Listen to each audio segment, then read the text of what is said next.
qui est quelque chose de très très important, la délivrance. Et puis, on en a tellement besoin, il y a tellement de situations, tellement de choses à résoudre dans notre quotidien que vaut mieux avoir des déblocages, vaut mieux que les choses aillent de l'avant.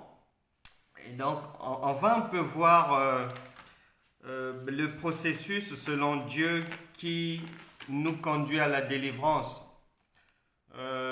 et dans tous les domaines, parce que lorsque le Seigneur délivre, c'est comme une maman, elle ne s'occupe pas uniquement de l'école de son enfant, mais elle s'occupe de tout, de le soigner, de l'école, de son alimentation, de ses vacances, de tout, tout. Et donc le Seigneur, c'est ce qu'il fait aussi avec nous. Et on va s'appuyer sur le modèle qu'il nous donne en Marc chapitre 10 à partir du verset 46. Marc chapitre 10 à partir du verset 46. Marc chapitre 10 à partir du verset 46. Il est dit ceci. Ils arrivèrent à Jéricho. Et lorsque Jésus en sortit, avec ses disciples et une assez grande foule, le fils de Timée, Bartimée, mendiant aveugle, était assis au bord du chemin. On s'arrête d'abord là parce que nous savons désormais que la parole de Dieu nous dit en Luc chapitre 20 verset 38 que Dieu n'est pas le Dieu des morts mais des vivants. Matthieu chapitre 24 verset 35 nous dit que toutes choses vont passer, mais la parole de Dieu, elle ne passera pas. Ce qui veut dire conclusion, ce que nous lisons là, Dieu s'adresse à des personnes vivantes et sa parole est vivante. Donc, lui n'a pas un intérêt qu'on se focalise sur un certain Bartimée que nous ne connaissons pas. Nous n'avons pas vécu à son époque. Nous ne connaissons pas. Donc, pour le Saint-Esprit, chacun à la place de Bartimée doit y mettre son propre nom. Car la parole de Dieu, elle est actuelle. Donc, il faut l'actualiser en permanence.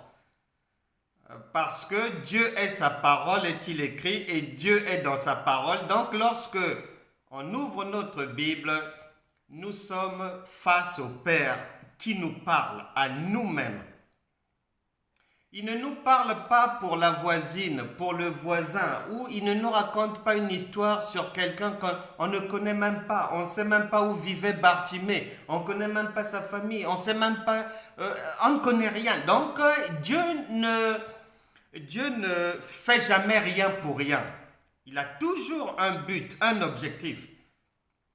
Et son objectif, c'est venir directement devant ta propre porte, la porte de ta vie, pour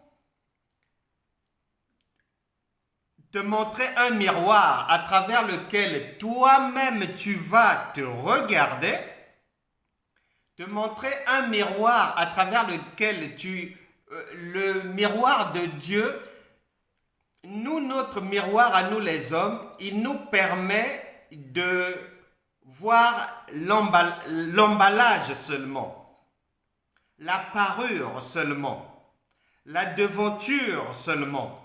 Mais le miroir de Dieu, qui est sa parole, nous permet non seulement de nous voir au niveau de la parure, mais au-dedans de nous-mêmes aussi.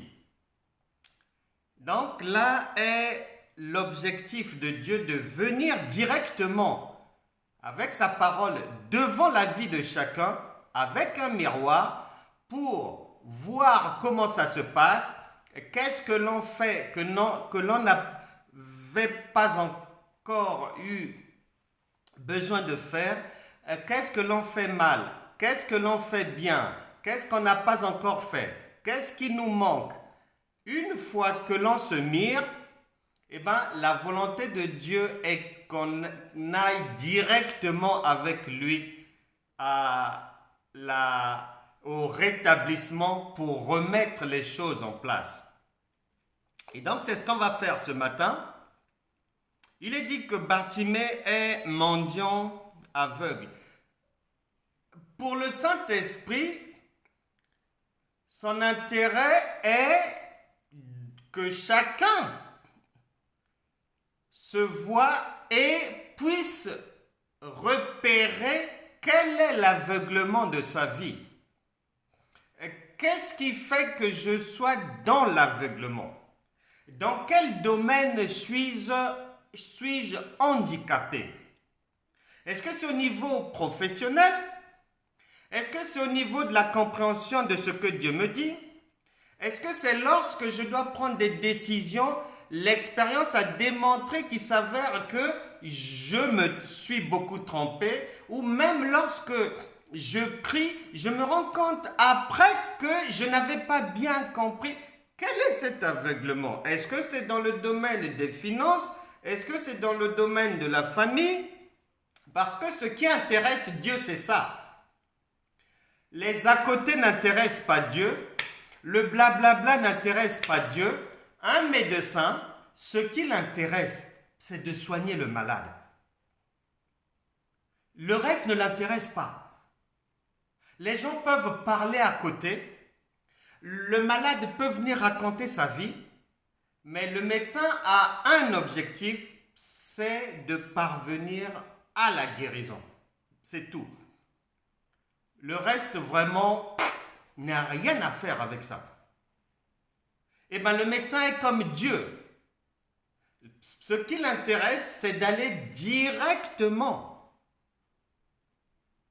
mettre en lumière les choses pour enlever ce qu'il y a à enlever, pour ajouter là où il faut rajouter, pour ajuster là où il faut ajuster. Et c'est ce travail-là que le Saint-Esprit fait en nous par sa parole. Et lorsqu'on est paralysé dans un domaine de la vie, la parole de Dieu dit qu'on est assis au bord du chemin. Pourquoi tu te retrouves au bord du chemin? Et qui t'a dit que tu n'as plus l'âge de pouvoir te marier? Qui t'a dit que ça en est fini pour toi? Qui t'a dit que tu ne peux plus réussir dans ce domaine? Pourquoi est-ce que tu as abandonné ce que tu avais commencé à faire? Pourquoi est-ce que tu n'aides plus les autres? Pourquoi est-ce que, parce que tu as été déçu par certaines personnes dans le passé et tu as généralisé. Donc, chacun de nous doit s'interroger qu'est-ce qui fait et dans quel domaine est-ce que je suis au bord de la route, je suis au bord du chemin. Et c'est ce qui intéresse le Saint-Esprit. Au bord du chemin veut dire, mais pourquoi es-tu en retard?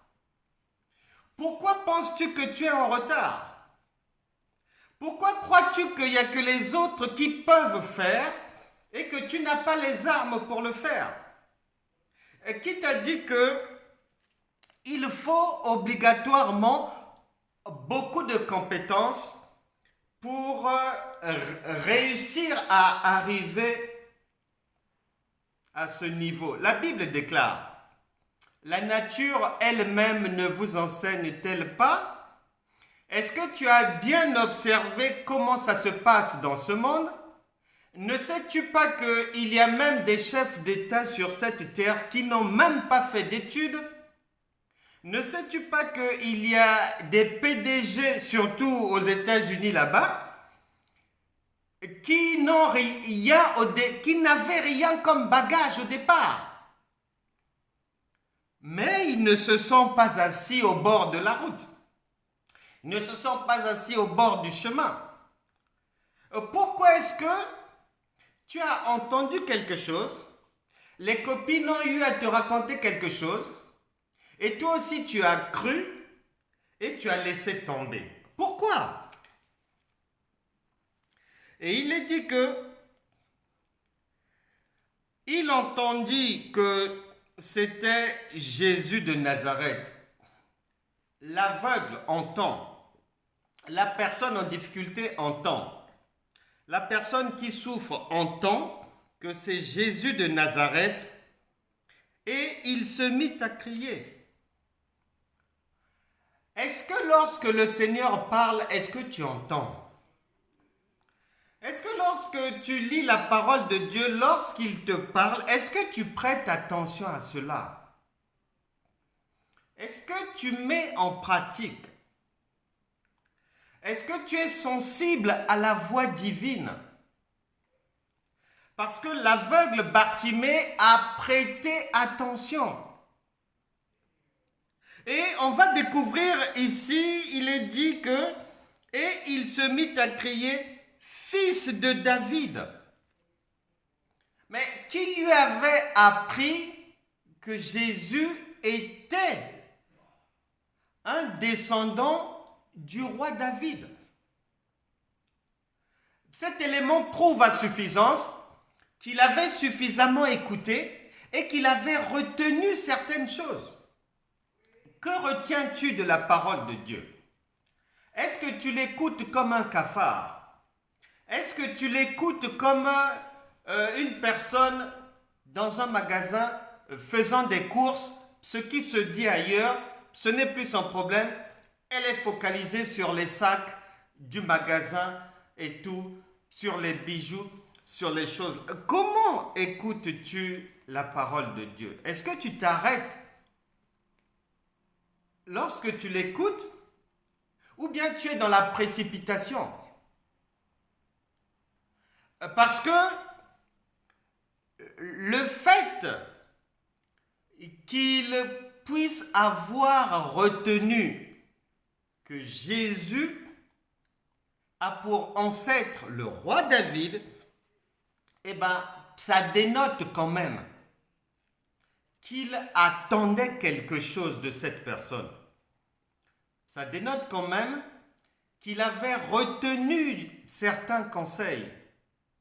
Même s'il était dans une posture défavorable, il a persévéré à suivre des enseignements, à se mettre, bien qu'étant au bord de la route, il prêtait attention à tout ce qui se disait au sujet de Jésus. Est-ce que c'est ce que chacun fait à notre époque? Une époque où tout va vite, où on fait tout dans la précipitation. Une époque où nous vivons dans beaucoup de bruit, beaucoup d'écho. Souvent, on n'a pas le temps de s'asseoir, on n'a pas le temps de réfléchir. Mais Bartimée, c'est en étant assis qu'il réfléchissait, qu'il apprenait des choses sur Dieu. Et la Bible déclare que il dit, verset 47, à la fin, il est dit, Jésus, aie pitié de moi. Ça veut dire que si quelqu'un vient te dire, aie pitié de moi, c'est qu'il se reproche de quelque chose. La personne a fait quelque chose que toi tu n'admets pas, que toi tu ne tolères pas. Et la personne est en train de te demander ton indulgence. La personne te demande le pardon.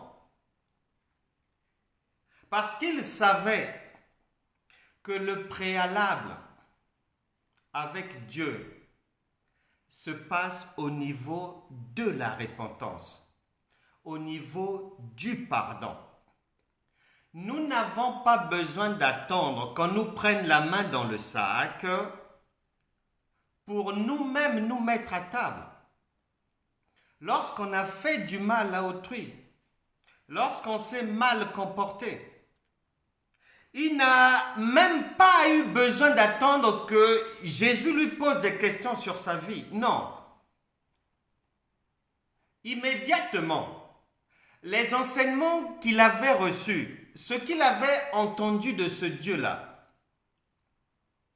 bien qu'étant aveugle, bien qu'étant paralysé, bien qu'étant dépendant des gens, il savait.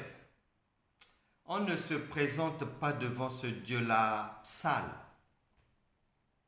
Il savait que le préalable allait être de régler les conflits qu'il a eus avec les gens, de régler les rancunes, de régler son mauvais caractère.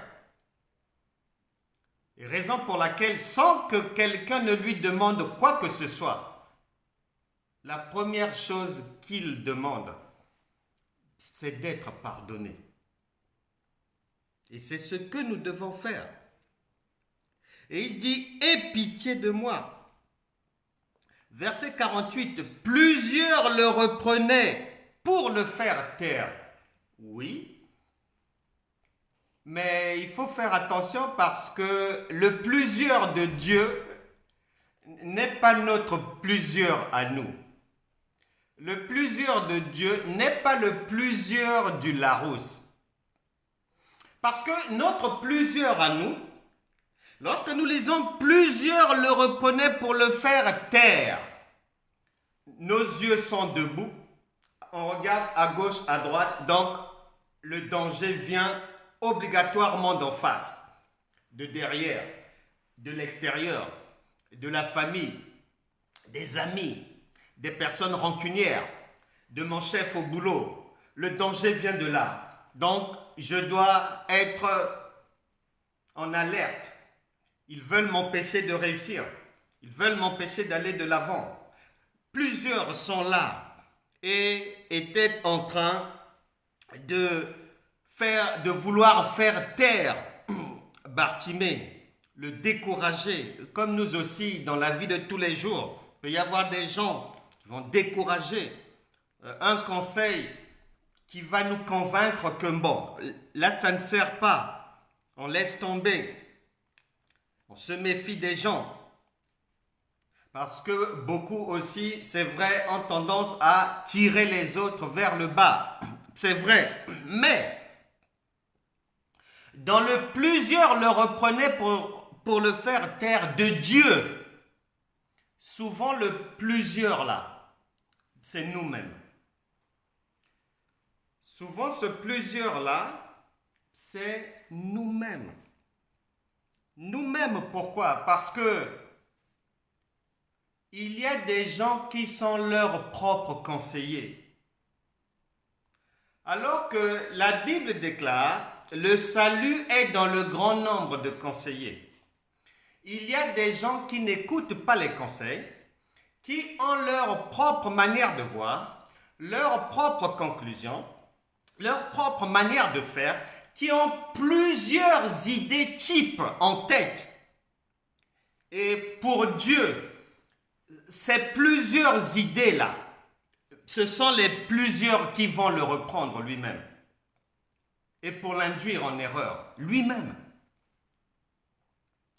Un frère était sur le point d'aller droit vers le mariage. Fiancé. Ça se passait bien avec la fiancée. Et au moment où le mariage va arriver dans quelques mois, il rencontre une autre dame. Mais comme on vit dans un monde où ça va vite, les coups de foudre vont vite, on peut rapidement flasher. Et voilà, c'est ce qui lui est arrivé. Et donc, il réfléchit. Comment je vais le dire à ma fiancée que je change mon fusil d'épaule? comment je vais lui apprendre ça? Quelle stratégie je vais mettre en place pour annuler tous les projets qu'on a ensemble? Il réfléchissait comme ça. Il réfléchit plusieurs jours. Et un jour arrive où il décide d'aller dire à la fiancée que on arrête là. Et je précise que ce frère est chrétien de très longue date. Son grand frère est pasteur. Donc il a grandi dans l'église. Et lorsque il a la fiancée, c'est comme ça se passe habituellement. Les chrétiens vont toujours mettre en prière. Et Dieu a dit que c'est celle-là la fiancée. Et donc, si Dieu te dit que oui, c'est celle-là la fiancée, c'est celui-là le fiancé, il faut savoir, comme Dieu ne peut jamais se tromper, il ne peut pas se contredire, c'est-à-dire, il n'est pas un homme pour te dire oui, c'est là aujourd'hui, et demain venir retirer ce qu'il avait dit, dire non. Et finalement, c'est pas ça. Non, non, non, non. Non. Si Dieu dit que oui, prends-la pour fiancée. Le mot fiancé de Dieu veut dire mariage. Car Dieu ne connaît pas la relation sexuelle avant le mariage. Non. Vous lirez ça dans l'histoire de la rencontre au début de Matthieu, entre Joseph et Marie. La Bible dit que Joseph prit Marie pour fiancée. Même pas 3-4 versets après, la même parole vient dire qu'ils se misent ensemble, il prit son épouse. Donc chez Dieu, fiancé, c'est marié. Ça veut dire la même chose parce que s'il te donne le conseil de fiancer telle personne, c'est pour aller au bout du bout de la vie. Il ne peut pas dire prends pour fiancé. Et après, comme beaucoup de chrétiens parfois sont déjà fiancés, avant d'être fiancés que oui, Dieu a dit c'est la fiancée, après ils vont encore prier. Et au moment d'aller formaliser les choses, on entend dire non, finalement, ce n'était pas elle. Mais quel est ce Dieu qui t'a parlé? Et donc le frère avait mis en prière. Et finalement, il va tomber amoureux quelque part. Alors qu'il avait dit que c'est Dieu qui avait donné la fiancée. Donc, il doit mettre en place, parce que une fois que tu as dit aux gens que c'est Dieu qui a dit prends-la pour fiancée, mais il faut que tu saches comment venir retirer ça. Il y a une mise en scène, il faut réfléchir, c'est un travail. Et donc, quand il a bien réfléchi, le jour où il décide d'aller dire à celle qui est maintenant dans son cœur l'ancienne fiancée, il va en chemin.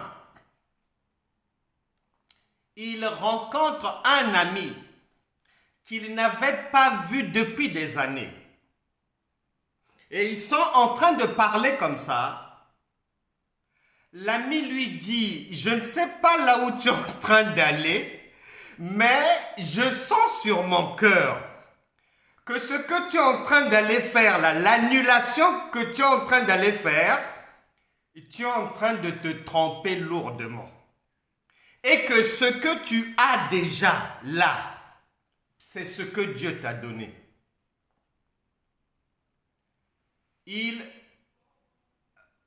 Parce qu'il n'en avait parlé à personne. Et cet ami-là, il ne l'avait pas vu depuis des années. Donc l'ami ne peut pas savoir qu'il est dans un schéma. Et donc lorsqu'il a écouté ça, il s'est rendu donc compte qu'il était en train d'aller commettre une erreur.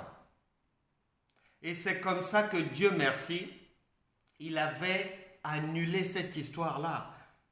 Et il est resté avec la première fiancée Et ils ont fini finalement par se marier. Donc, ceux qui nous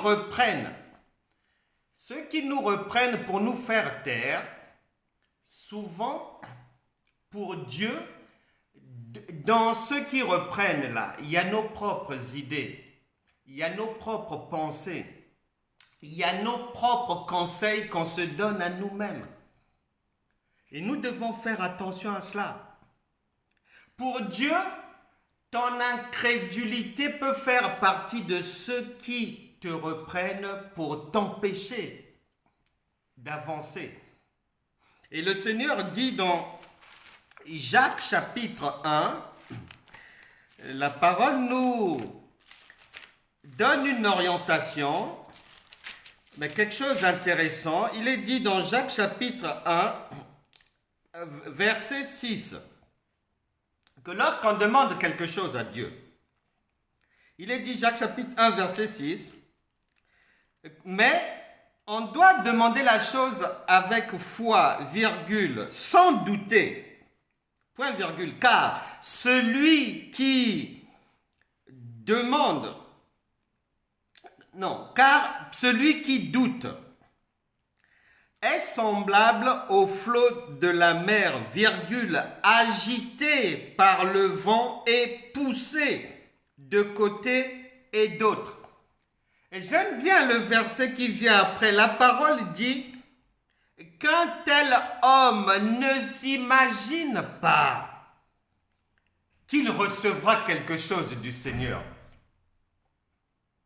Donc notre incrédulité fait aussi partie du groupe de ce qui peut nous empêcher, de ce qui peut nous faire taire, de ce qui peut mettre en nous un doute définitif.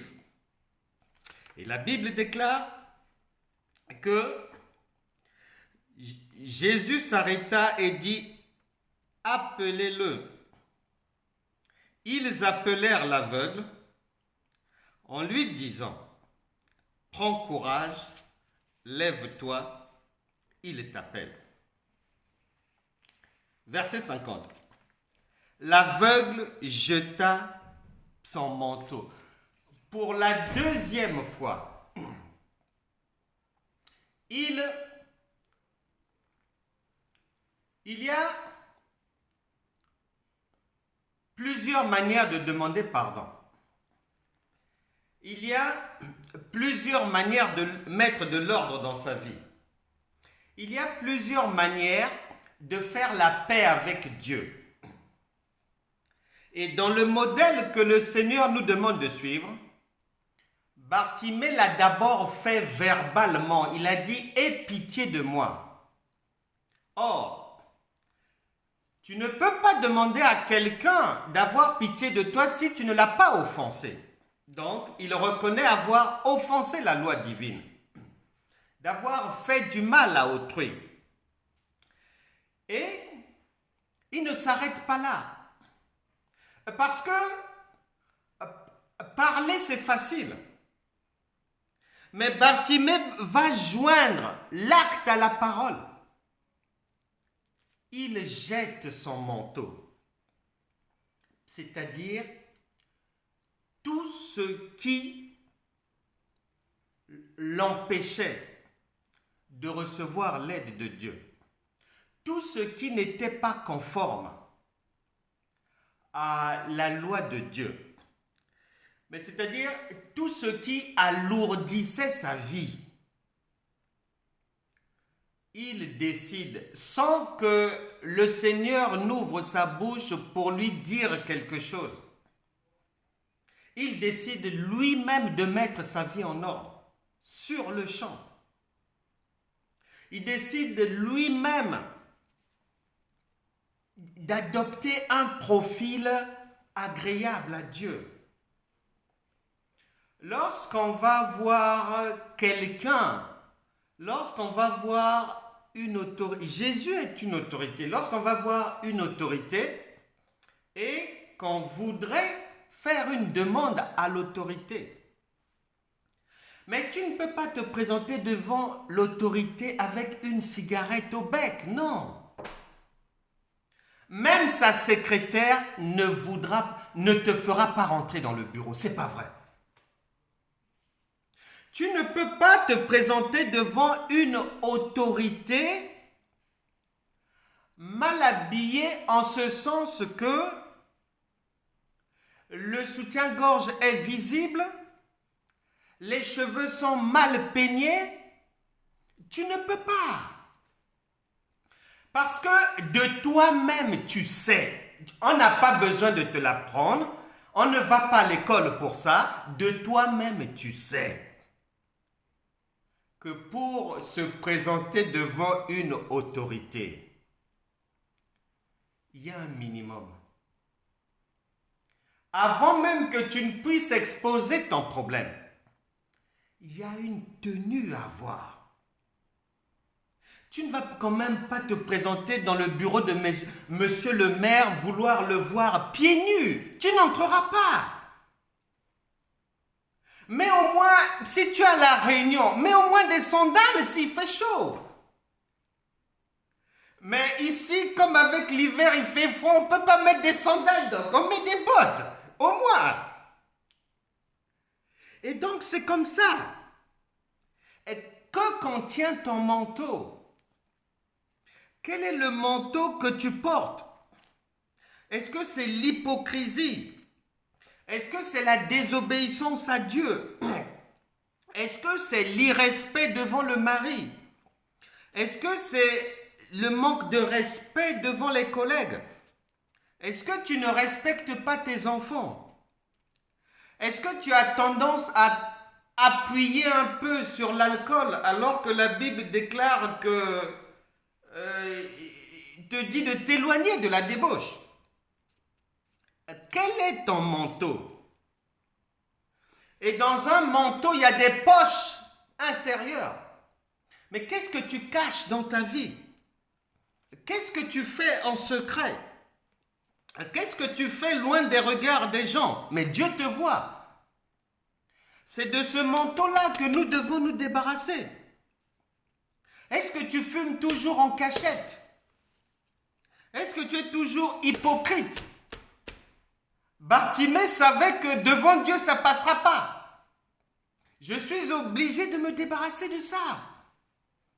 Je suis obligé, si je veux me relancer dans la vie, si je veux vivre enfin un mariage heureux, je suis obligé de ne pas reproduire dans ce mariage les erreurs que j'ai eu à commettre dans le foyer précédent. Parce que la vie, c'est une école. Donc, il y a un manteau à jeter.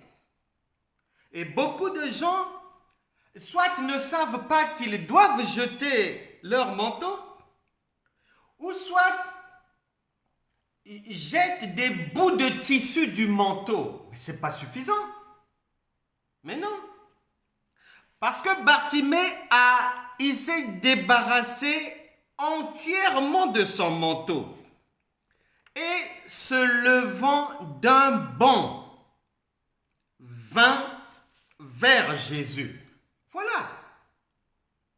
Il y a toujours une procédure que Dieu nous donne pour parvenir à la guérison, pour parvenir à la délivrance.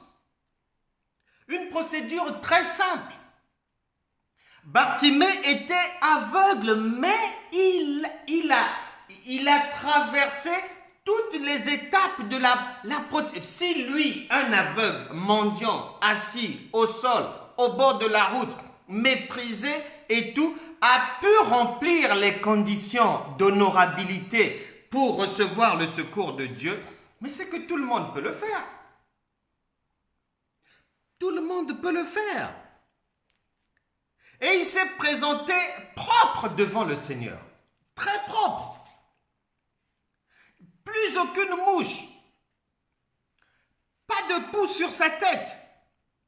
Oh, il n'y avait plus de reproches à lui faire. Il s'est auto-examiné. Il s'est...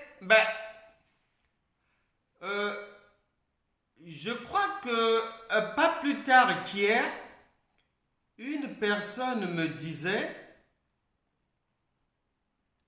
c'était euh, pour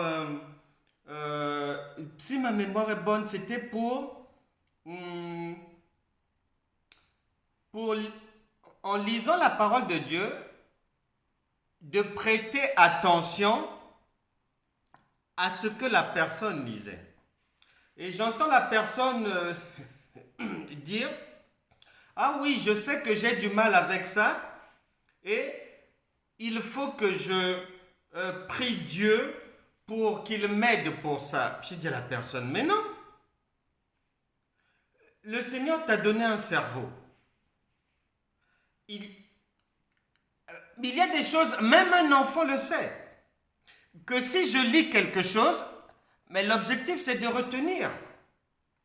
Le Seigneur va t'aider en quoi? Pour faire quoi? Il t'a déjà donné un cerveau pour retenir ce que tu lis. Tu vas demander encore quoi? Tu attendras longtemps.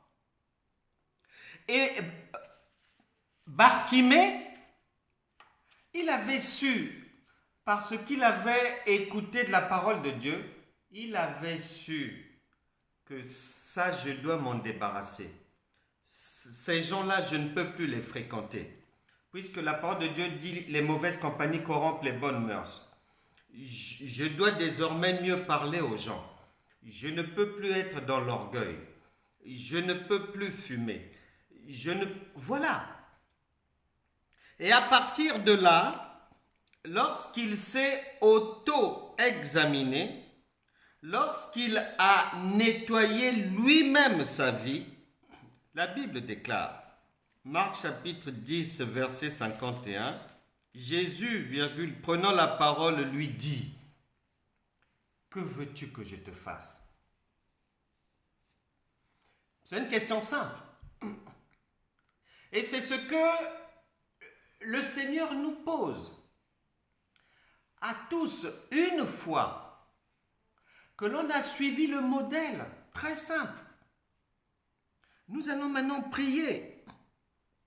Ouvre ton cœur pour que l'exemple que Bartimée nous donne, que nous puissions suivre dans la simplicité cet exemple.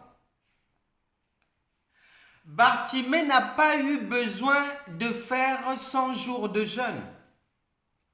Bartimée, parce que ce n'est pas le jeûne qui va aider quelqu'un à ne plus fumer. C'est la prise de conscience que la Bible déclare que nous sommes le temple du Saint-Esprit.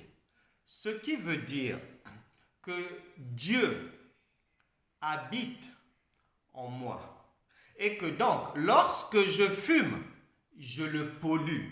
C'est irrespectueux. C'est très impoli. Donc, si je ne veux pas le gêner, si je veux que notre cohabitation se passe bien, si je ne veux pas aller à l'encontre de la parole de Dieu, j'arrête la cigarette, voilà. Parce que Dieu est un Dieu propre. Et il ne va pas séjourner longtemps dans mon corps sale. Là où il est obligé peut-être d'aller se cacher dans les jambes parce que la partie supérieure est enfumée. Non. Mais non.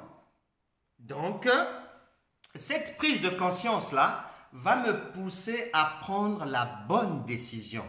Que j'arrête la cigarette parce que c'est irrespectueux devant le Seigneur, parce qu'il m'a aussi prévenu que le salaire du péché, c'est la mort. Or, être irrespectueux devant Dieu, il y a des conséquences. On est rémunéré après. Cet irrespect va me conduire donc à la mort. Donc, j'arrête cela. Bartimée n'a pas eu besoin de l'eau bénite. Bartimée n'a pas gesticulé. Le Saint-Esprit ne nous dit pas que Bartimée a dormi par terre pendant peut-être 100 jours. On ne nous dit pas que Bartimée était en train de pleurer. On ne nous dit pas que Bartimée s'est posé face à un mur, en train de chialer. Non. Mais pourquoi nous le faisons? Alors que le modèle qu'on nous montre nous dit d'aller à droite, mais nous prenons la gauche. Mais ça ne va pas marcher. Et nous voyons bien la simplicité de Dieu comme une maman. Dès que l'enfant a fait ce que maman préconise, ce que maman aime que l'enfant fasse, ce que maman conseille à l'enfant de faire, eh bien, l'enfant peut demander ce qu'il veut à maman, elle ne va pas le lui refuser. Et ici aussi, lorsque nous nous débarrassons d'un manteau dégueulasse, du manteau qui n'honore pas Dieu, un manteau qui cache des défauts de notre caractère, lorsqu'on se débarrasse de toutes ces choses-là. Et puis il y a des choses, parce que il y a des choses, on peut s'en débarrasser en cachette. Mais il y a des choses, on ne peut pas s'en débarrasser en cachette. Lorsque tu as injurié un collègue, une collègue publiquement, tu devras revenir sur tes pas, demander le pardon publiquement aussi. Tu ne peux pas le faire en cachette dans un coin. Tu l'attends sur le parking. Oh, s'il te plaît, Viviane, excuse-moi, parce que j'ai un peu haussé le ton, ceci, cela. Tu regardes à droite, à gauche. Non. Un mal fait publiquement, on vient le retirer en public aussi. Bartimée n'a pas jeté son manteau, puisqu'il connaissait la loi de Dieu. Mais il aurait pu se débarrasser de son manteau chez lui. Mais non. Il est venu s'en débarrasser publiquement parce qu'il y avait des choses qu'il avait eu à faire en public. Et ce qui est fait dans l'intimité, ce mal-là s'enlève dans la discrétion. Mais un mal posé publiquement, ça s'enlève aussi publiquement. Si tu essaies de mélanger, tu perds ton temps devant le tribunal de Dieu. Ça ne passera pas. On ne peut pas traficoter avec Dieu. On ne peut pas faire des acrobaties. Bartimée nous a montré la route à suivre. Il n'y a pas d'acrobatie. Il n'y a pas à aller à droite ni à gauche. On va tout droit à l'essentiel et on se débarrasse de tout, que ça soit dans la discrétion et aussi en public. Nous allons prier. Je connais une famille. Dans cette famille-là,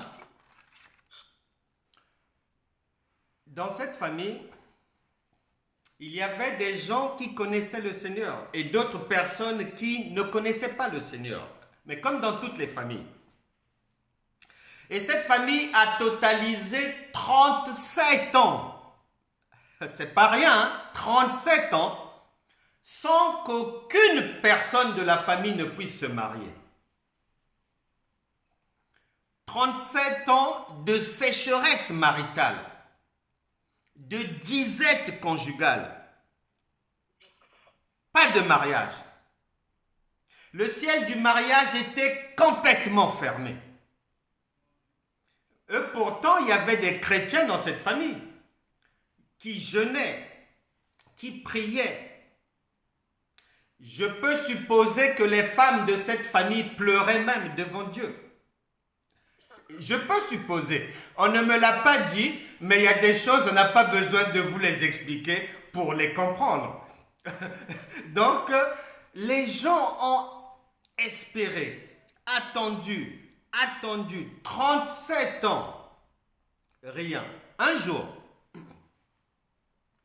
une seule personne de la famille a écouté autrement la parole de Dieu et a compris que la délivrance se faisait selon le modèle que Dieu montre et non pas par des modèles que les hommes ont inventés, fabriqués, rafistolés, rajoutés, imaginés, non. Et cette personne-là, le jour où elle a compris cela, que la délivrance divine, elle est simple comme bonjour. Mais l'homme lui-même a la facilité de se compliquer la vie et d'aller vers la complication. Là où le Seigneur nous montre toujours le panneau de circulation vers la facilité. Il a dit dans sa parole que je mets devant toi la vie et la mort, la bénédiction et la malédiction. Mais il ne s'arrête pas là. Il dit, choisis la vie. Et cette vie-là qu'il nous a donnée sur un plateau, elle est très simple. Elle est trop simple.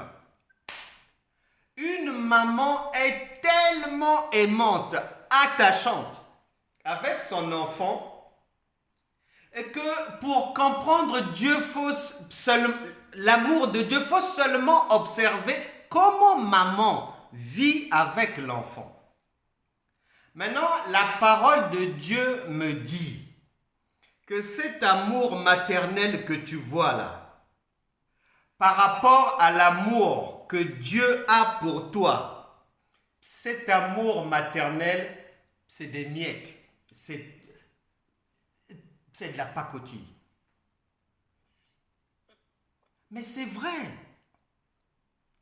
Et ce jour-là, quand la personne a compris que les délivrances par lesquelles beaucoup de gens de leur famille passaient, ce qu'ils recherchaient, ils allaient trop loin pour un Dieu qui est déjà là. Et un Dieu simple. Et lorsqu'elle a compris cela, et elle a fait une simple prière par la foi, et l'année qui a suivi cette simple prière, 11 personnes de cette famille se sont mariées après 37 ans. Un joug de 37 ans est tombé dans cette famille. J'ignore quel est le joug sur ta vie, mais Dieu connaît tous les jougs qui peuvent exister sur la planète Terre. Nous allons prier que chacun ouvre son cœur. Le Saint-Esprit vient de nous donner le modèle à suivre. Le Saint-Esprit nous a donné pour exemple Bartimée. Le Saint-Esprit nous a fait comprendre qu'est-ce qui allait jouer pour notre délivrance. Et ce sont des choses très simples qui sont basées sur une simple prise de conscience, la confiance en ce que Dieu dit et la mise en pratique, qui débute toujours par le pardon, par reconnaître ses erreurs, que ça soit vis-à-vis de soi-même. Parce que on a la facilité de croire que il n'y a que les autres qui peuvent nous induire en erreur. Non, nous-mêmes aussi, on peut être un piètre conseiller pour nous-mêmes. Et donc, on doit aussi se demander aussi ce pardon-là. Parce qu'on aura été un mauvais conseil pour soi-même. Et souvent, les conséquences de cette erreur, ce sont les enfants qui vont en pâtir. Donc, ce n'est pas rien. souvent, ça va jouer sur l'existence, sur les vies, sur le travail, sur la manière d'être de l'environnement. Donc, on doit en arriver jusqu'à là. Nous allons prier. Et le Seigneur va délivrer tout le monde de quoi que ce soit comme joug, blocage, limitation. Il n'a pas changé, sa parole est toujours d'actualité et il pose la même question à tout le monde. Que veux-tu que je te fasse? Nous allons maintenant le dire. Seigneur, nous sommes là réunis devant toi. Merci pour ta parole, Saint-Esprit, qui est esprit et vie, qui a le pouvoir, la capacité de nous faire passer de la mort à la vie, de ressusciter tout ce qui était mort en nous, de redresser tout ce qui était courbé dans nos vies, dans nos maisons, dans nos activités. Merci pour cette parole. Saint-Esprit, merci pour ton éclairage. Ta parole déclare que c'est par ta lumière que nous voyons la lumière. Merci pour ta lumière. Aie pitié de nous. Pardonne-nous toutes nos offenses. Seigneur, tu as dit dans ta parole que si je te demande pardon, tu oublies mes transgressions. Je crois par la foi que tu as oublié mes transgressions. Et je décide à partir d'aujourd'hui, je prends l'engagement, Saint-Esprit, de jeter tout manteau que tu as en horreur. Je jette ce manteau de l'horreur maintenant, au nom puissant de Jésus. Que toute chose qui était courbée dans la vie d'une personne ici soit désormais redressée dans tous les domaines au nom de Jésus. Que l'esprit de sagesse, l'esprit d'intelligence, l'esprit de connaissance, l'amour de Dieu, la simplicité à mettre en pratique la parole de Dieu, soit désormais le partage de tout un chacun. Que tout ce qui était persécution, de nuit comme de jour, quitte la vie de quiconque ici. Que tout joug des erreurs dans la vie, des mauvaises décisions dans la vie tombe aujourd'hui au nom puissant de Jésus. Que la grâce de Dieu abonde encore et encore dans la vie de tout un chacun ici. La Bible déclare, Ésaïe chapitre 8, verset 23, que les ténèbres ne régneront pas à toujours. La parole de Dieu déclare, Ésaïe chapitre 43, versets 18 à 19. Ne pensez plus aux événements passés. Je suis sur le point de faire une nouvelle chose dans la vie de tout un chacun. La parole de Dieu déclare, Jean chapitre 11, verset 40. Si tu crois, tu verras la gloire de Dieu. Amen. Amen. Amen.